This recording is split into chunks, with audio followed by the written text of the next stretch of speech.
है, जगह जगह माता की आराधना हो रही है, धूम मची हुई है।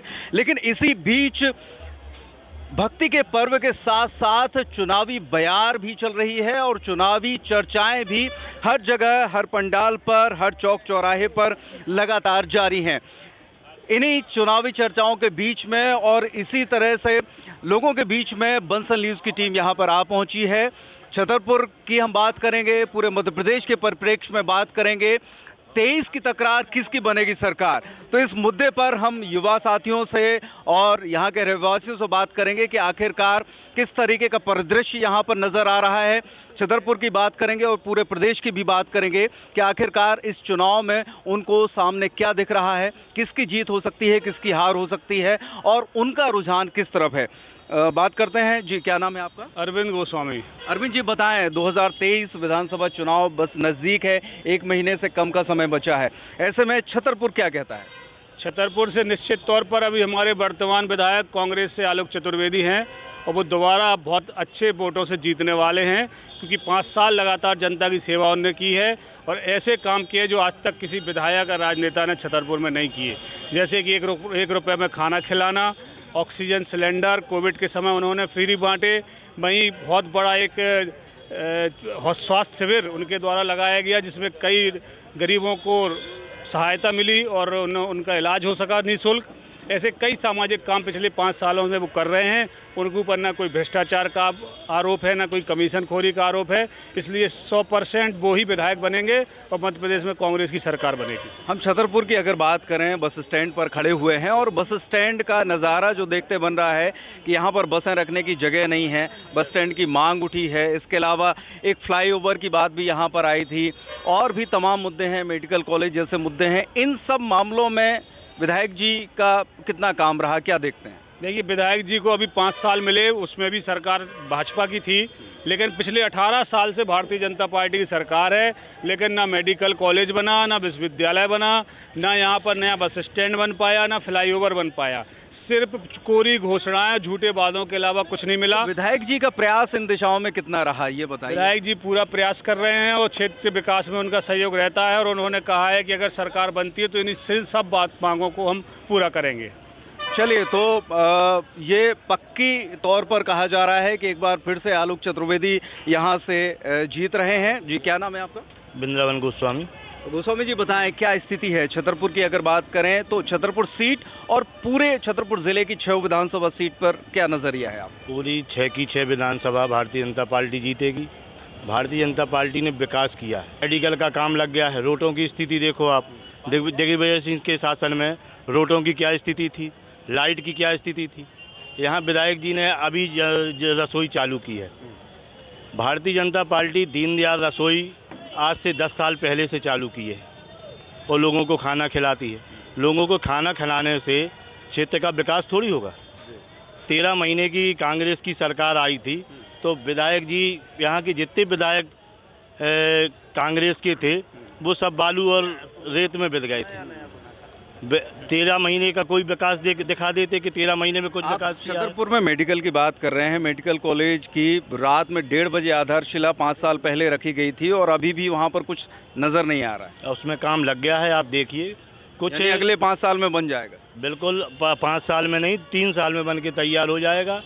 कुछ कानूनी गतिविधियों के कारण उसमें रुकावट आई थी, वो रुकावट शासन द्वारा पूरी कर ली गई है। उसकी खाना पूरी हो गई है और काम चालू हो गया है। आपके साथ ही खड़े थे, वो कह रहे थे कि कांग्रेस विधायक ने बहुत काम कराया है और इस बार कांग्रेस विधायक फिर से जीतेंगे। आपका क्या कहना है? जो प्रत्याशी हैं ललिता यादव, उनको किन मुद्दों पर जनता वोट देगी? ललिता यादव ने आज से जो विधायक रही हैं उनने बहुत काम कराए हैं।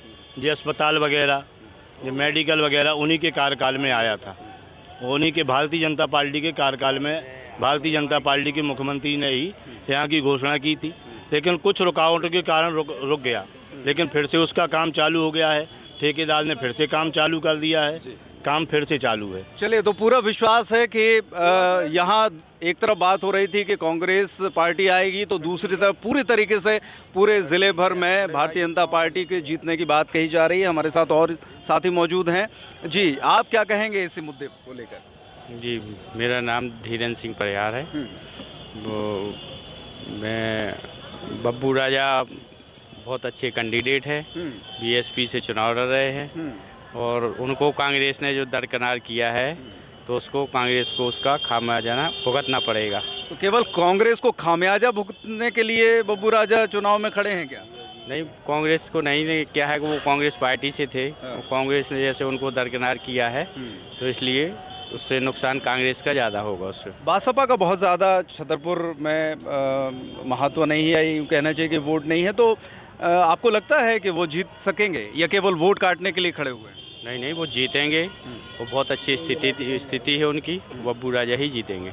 चलिए, तो भाजपा कांग्रेस के बाद अब बसपा की भी बात यहाँ पर आ गई है। कांग्रेस से बागी नीलमणि सिंह बहुजन समाज पार्टी के हाथी पर सवार होकर चुनाव लड़ रहे हैं और देखना ये होगा कि कहाँ तक पहुँच पाते हैं। जी, क्या नाम है आपका? रणछोड़ चौरसिया, मैं ट्रक यूनियन का अध्यक्ष भी हूँ छतरपुर का। जी चौरसिया जी, आपके नज़र में क्या स्थिति लगती है और छतरपुर के जो मुद्दों की अगर बात की जाए तो उनसे कितना संतुष्ट हैं कि काम हुए हैं नहीं हुए? प्रदेश में अगर किसी ज़िले की सबसे ज़्यादा उपेक्षा हुई है तो वो है छतरपुर ज़िले की। यहाँ भाजपा के नेताओं ने 5 साल क्या 18 साल से कोई विकास नहीं किया। एनटीपीसी आई थी, चली गई। लेकिन विधायक जी तो आपके कांग्रेस के हैं ना? विधायक प्रतिपक्ष विपक्षी विधायक हैं, पक्ष में होते तो उनके ऊपर ब्लेम करते।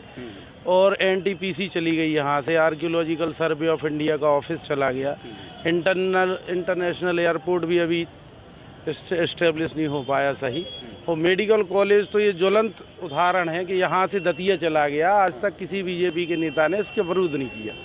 बड़े बड़े नेता लोग आते हैं, उस ज़मीन पर कुछ कार्य दिखता नहीं। जैसे हमारे भाई ने कहा खाना खिलाने से कुछ नहीं होगा, तो इनने सीधे सीधे मोदी जी की योजना पर पलीता लगा दिया, अन्न बांट रहे हैं वो फ्री में। वो इन्हीं ने कहा कि खाना खिलाने से कुछ नहीं होगा, विकास थोड़ी होता है। तो ये तो सामने ही सामने बात होगी, उनका ले ले इस पर वर्जन। और लाडली बहना योजना से भी कोई ज़्यादा लाभ होता दिख नहीं रहा बीजेपी को, क्योंकि कोरोना काल में इन्हीं माताओं बहनों को हम लोगों ने चाचा की रसोई से, कांग्रेस कार्यालय से 47 दिन दोनों टाइम का भोजन जो भी मिला हम लोगों को असहाय, उसकी मदद की। आप कह रहे हैं लाडली बहना योजना से फ़ायदा नहीं होने वाला, लेकिन उसके बावजूद कांग्रेस पार्टी घोषणा कर रही है कि हम 1500 रुपये देंगे। फिर ये क्या है? देखो, घोषणाएं चुनाव के समय सब कोई करता है, और घोषणा वीर कौन है ये पूरे प्रदेश को पता है। चलिए, तो घोषणाएं सब करते हैं, यानी कि यहाँ पर भी बात है कि हो सकता है कि ये सिर्फ कोरी घोषणा बन के न रह जाए। हम बात करते हैं। जी, क्या नाम है आपका? सुरेंद्र साहू, भारतीय जनता पार्टी महामंत्री। सुरेंद्र जी, बताएं क्या कंडीशन है छतरपुर में? 6 की 6 विधानसभा हम लोग जीत रहे हैं। जी, बिल्कुल। आप पार्टी से ताल्लुकात रखते हैं, इसलिए आपका कहना मजबूरी बन जाता है। शिवराज जी ने इतना विकास किया, आदरणीय नरेंद्र मोदी जी ने हमारा विकास किया है, उसी विकास के नाम पे हम लोग वोट मांग रहे हैं। और निश्चय भाजपा कांग्रेस के कार्यकाल में जो विधायक जी रहे हैं उन्हें ऐसा क्या काम किया? जैसे आप कह रहे हैं कि भोजन बांटा उन्हें, क्या भोजन बांटना विधायक का काम रहता है? कौन सी योजना, कौन सी, मतलब जो 15 महीने की उनकी सरकार रही है उस समय कहाँ सो रहे थे? उस समय तो सब लोग बालू में लगे हुए थे। भोजन आपकी सरकार, भाजपा की सरकार भी बांट रही है, दीनदयाल रसोई हम लोग तो पहले से फ्री दे रहे हैं, गल्ला फ्री दे रहे हैं, 10 रुपये में भोजन पहले से 10 साल पहले से करवा रहे हैं। भोजन बांटना एक विकल्प नहीं, आप कह सकते हैं कि विधायक का काम भोजन बांटना बस नहीं। भोजन बांटना अच्छी चीज़ है, बांट रहे हैं, उनको साधुवाद है, लेकिन खाली भोजन बांटने से आप चाहें कि मतलब हम चुनाव जीत जाएँ, विधायक की भी कोई काम होती, वो क्या कौन से काम किए उन्होंने? क्या गेट बनवाने से, गांव के बाहर गेट बनवाने से विकास हो जाता है? जनता के लिए उन्होंने क्या विकास किया वो भी तो हमें बताएं। तो जनता के लिए विधायक जी ने क्या विकास किया, इसको लेकर जो है आपसी बातचीत चल रही है कि आखिरकार विधायक का काम क्या होता है, क्या रसोई खोल देना या अन्य काम होते हैं, या फिर इसके अलावा और काम भी होना चाहिए। तो तमाम मुद्दों को लेकर यहाँ पर बात चल रही है। कोई भारतीय जनता पार्टी की बात करता है तो कोई कांग्रेस को जीता हुआ बता रहा है कि यहाँ से पूरी सीटें जीतेंगी। और जी, क्या नाम है आपका? मेरा नाम पुष्पेंद्र कुशवाहा है। पुष्पेंद्र जी, बताएं, ये पिछले 5 सालों में छतरपुर में आपने क्या देखा और अब क्या लग रहा है कि जो 23 का चुनाव होने वाला है उसमें कौन जीत कर सामने आएगा? देखिए, जो 5 वर्ष की बात है या जो वर्तमान विधायक की बात है, तो हमारे यहाँ कुछ हुआ हो ना हुआ हो, सबसे पहले तो सामंतशाही और गुंडागिर्दी ख़त्म हुई है। हमारे यहाँ पे अब कोई ये कहने नहीं आता किसी गरीब आदमी की झोपड़ी, घर, मकान, खेत पर कि यहाँ से ये खाली कर देना, फलाने के आदमी हम की ढकाने। ये गुंडागर्दी और तानाशाही हमारे यहाँ ख़त्म हो गई है। दूसरी बात, जो राशन पानी आज भारतीय जनता पार्टी दे रही है वो राशन पानी कहीं ना कहीं कांग्रेस के ज़माने में इतनी सारी चीज़ें नहीं लगाई जाती थी कि आप एक कार्ड बनवाइए, फिर गल्ला पर्ची बनेगी, फिर आपको राशन मिलेगा। हमारे यहाँ नॉर्मल राशन कार्ड पर उस समय में कांग्रेस की जब सरकार थी तो नॉर्मल जो राशन कार्ड था उस पर मिट्टी का तेल, शक्कर, गेहूं, नमक सब कुछ मिलता था। आज ये जो दे रहे हैं इसमें इन्होंने रूल्स बना दिया है, पेंशन चाहिए है तो गरीबी रेखा का राशन कार्ड चाहिए। चलिए अपन इतिहास की बात छोड़ दें, वर्तमान की बात करें कि वर्तमान में ऐसे कौन से काम हैं, किन मुद्दों को लेकर जनता, आप जैसे बात कर रहे हैं कि कांग्रेस की सरकार अच्छी रही, तो किन मुद्दों को लेकर कांग्रेस को वोट जनता देगी? हम लोग इसलिए देंगे, फिर से कांग्रेस को वोट करेंगे और छतरपुर से विधायक बनाएंगे, क्योंकि हम लोगों के यहाँ प्रथम बात मैंने बताया कि गुंडागिर्दी और तानाशाही ख़त्म हुई है। दूसरी बात, हमारे यहाँ के जो विधायक हैं वो अपनी सेवा के लिए नहीं, जन सेवा के लिए लड़ते हैं चुनाव, और वो जनता की सेवा करते हैं। चाहे वह गरीबों के लिए वो रसोई खोलें या फिर जहाँ भी जो वादे उनने किए हैं वो पूर्ण किए हैं। चाहे रोड की बात हो, चाहे पानी की पाइपलाइन की बात हो, उनने जो भी वादे किए हैं वो पूर्ण किए हैं। चलिए, तो विधायक ने जो वादे किए हैं उनका कहना है कि पूरे किए गए हैं और इसी बात को लेकर जनता उनका सपोर्ट करेगी। हमारे कुछ और साथी यहाँ पर उपस्थित हैं। क्या नाम है आप? दीपक द्विवेदी। दीपक जी बताएं, छतरपुर में जो स्थिति चल रही है जी, आपको क्या लगता है यहाँ से कौन? भाजपा आएगी भाई लोग, क्योंकि भारतीय जनता पार्टी के जो यशस्वी मुख्यमंत्री है हमारे शिवराज सिंह चौहान जी, आज प्रधानमंत्री आवास देखिए आप, लाडली बहना योजना, आज महिलाओं को 1250 रुपये पर महीने मिलने लगा है। करीब 3 या 4 किस्त डल चुकी हैं। प्रधानमंत्री आवास, सबसे बड़ी गरीबों की एक समस्या थी कि आवास, कई लोग आपने देखा होगा कि झोपड़ों में रहते थे। आज किसी भी गाँव निकल जाओ आप, शहर में देखो, गरीब बस्तियों में तो 95% लोगों के मकान पक्के बन गए हैं। हम अगर वर्तमान यहाँ की बात करें, यहाँ के जो जनप्रतिनिधि हैं या वर्तमान जो प्रत्याशी हैं वो वोट मांगने निकल रही हैं, तो लोकल की समस्याओं पर बात करें, ये तो केंद्र की सरकार की या प्रदेश सरकार की योजनाएं हैं और ये सामूहिक रूप से बनती हैं, चूँकि उसमें सभी विधायक बैठते हैं और सब पर बात होती है। जो वर्तमान प्रत्याशी हैं उन्होंने ऐसे कौन से काम किए जिनको लेकर उनको जनता वोट देगी? देखिए, जो वर्तमान प्रत्याशी हमारी श्रीमती ललिता यादव जी हैं, वो छतरपुर के लिए नया चेहरा नहीं है, क्योंकि वो यहाँ से नगरपालिका अध्यक्ष भी रही हैं और विधायक भी रही हैं और पूर्व राज्य मंत्री भी हैं। जब वो विधायक यहाँ पर रही हैं तो उन्होंने यहाँ के जो रोड हैं, यहाँ सबसे बड़ी समस्या थी, बाढ़ों में रोड पूरे ख़राब पड़े थे, तो उन्हीं के कार्यकाल में, नगरपालिका कार्यकाल में सारे रोड सीसी किए गए थे। आज छतरपुर का जो अपना बड़ा अस्पताल में आप बिल्डिंग देखते हैं वो ललिता जी की देन है। जब वो विधायक थी तो उन्होंने शिवराज जी से मांग की थी, उन्हीं के कारण वो आज बिल्डिंग बन के तैयार हुई, तो लोगों को इलाज सही मिल रहा है। तो ऐसा कोई वो नहीं है कि मतलब छतरपुर में उन्होंने विकास नहीं किया। कोई वर्तमान विधायक के कामों को किस तरीके से देखते हैं? वर्तमान विधायक का ये है कि देखो, वो बहुत बड़ा नाम है, एक तो उनका नाम ही इतना चलता है कि आम लोगों से मिल नहीं पाती।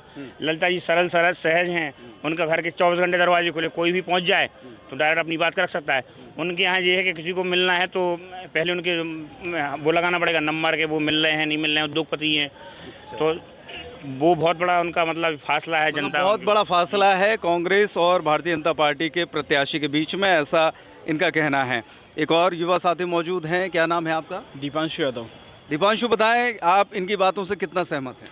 पहली बात तो उन्होंने जो आरोप लगाया है कि उद्योगपति, तो उद्योगपति एक पेशा होता है जो आदरणीय आलोक चतुर्वेदी जी का जो नाम है तो वो तो संभाग में सबसे ऊंचा और प्रदेश स्तर में ऊंचा रहेगा। लेकिन आप अगर विकास के मुद्दों पर बात करें तो हम आपके लिए सहमत हैं। हम तो 10 साल बनाम 5 साल की बात करेंगे।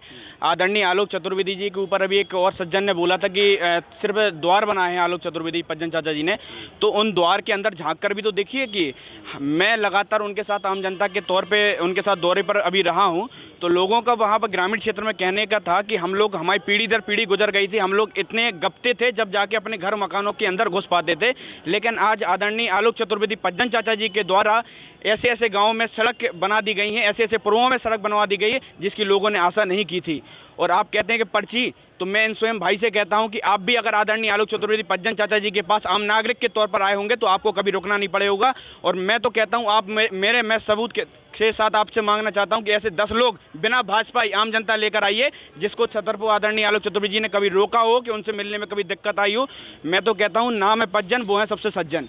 और बात करते हैं हम आपकी विकास के मुद्दों पर, तो हमें आप अपने 10 साल का विकास लाइए, हम अपने 5 साल का विकास लाएंगे कि हम विपक्ष में रहकर भी हमने 15 महीने की सरकार में काम किया और हम 3.5 साल विपक्ष के नाते काम किया। तो आदरणीय आलोक चतुर्वेदी जी का कार्य क्या रहा, भाजपा प्रत्याशी स्वयं यहाँ पर 10 साल विधायक रही हैं, राज्य मंत्री रही हैं, उनका विकास क्या है। हम विकास के मुद्दों पर ही चुनाव लड़ने जा रहे हैं और निश्चित रूप से आप मानिए कि व्यक्तिगत काम में अगर जितनी तारीफ की जाए आदरणीय आलोक चतुर्वेदी जी की, तो जे एक रसोई खुली हुई थी आदरणीय आलोक चतुर्वेदी जी की कि चाचा की रसोई, भूखा रहे ना कोई, 1 रुपये में पर व्यक्ति को भोजन दिया जाए। रसोई की बात काफ़ी सारी हो चुकी है। मैं पूरे ज़िले की अगर बात करूं, बिजावर में अभी कांग्रेस ने टिकट घोषित किया है, वहां पर चरण सिंह यादव को टिकट मिला है। लोग लगातार विरोध कर रहे हैं कि चरण सिंह यादव बाहर ही हैं और अचानक से बिना किसी सर्वे के नाम आ गया। आपको क्या लगता है? देखिए, प्रदेश नेतृत्व जो केंद्रीय नेतृत्व है, कुछ ना कुछ किसी ने बस सोच कर दिया होगा और हम थोड़ा सा मानते हैं कि प्रभाव है उनके कास्ट का, यादव समाज के थोड़ा सा, इसलिए सर्वे के तौर पे आदरणीय कमलनाथ जी ने सोचा होगा कि चरण सिंह यादव जी अगर बेस्ट नाम है। और निश्चित तौर से थोड़ा सा विरोध होता है। इनके स्वयं छतरपुर में जब भाजपा प्रत्याशी का नाम घोषित हुआ था, कितना सारा विरोध हुआ था, लोग झंडे लेकर तो इस पूरी चर्चा के दौरान लोगों ने अपने अपने मत रखे। कोई भारतीय जनता पार्टी के जीतने की बात कर रहा है तो कोई कांग्रेस को प्रमुख दावेदार बता रहा है और उनका कहना है कि प्रदेश में इस बार कांग्रेस की सरकार बनेगी। तो कोई बहुजन समाज पार्टी को लेकर भी काफ़ी निश्चिंत नज़र आ रहा है। लेकिन अब देखना ये होगा कि 23 की तकरार, किसकी बनेगी सरकार, ये चीज़ें बस कुछ ही दिनों के बाद स्पष्ट होने वाली है, क्योंकि बस कुछ समय बचा हुआ है जब जनता को अपना निर्णय देना है कि आखिरकार वो किसके विकास के इरादों के साथ है, विकास की बातों के साथ है और जिसने काम किया है क्या असल धरातल पर वो काम हुआ है। ये तमाम चीज़ें कुछ ही समय बाद स्पष्ट हो जाएंगी और पूरा परिदृश्य आईने की तरह साफ हो जाएगा। शिवेंद्र शुक्ला, बंसल न्यूज़, छतरपुर।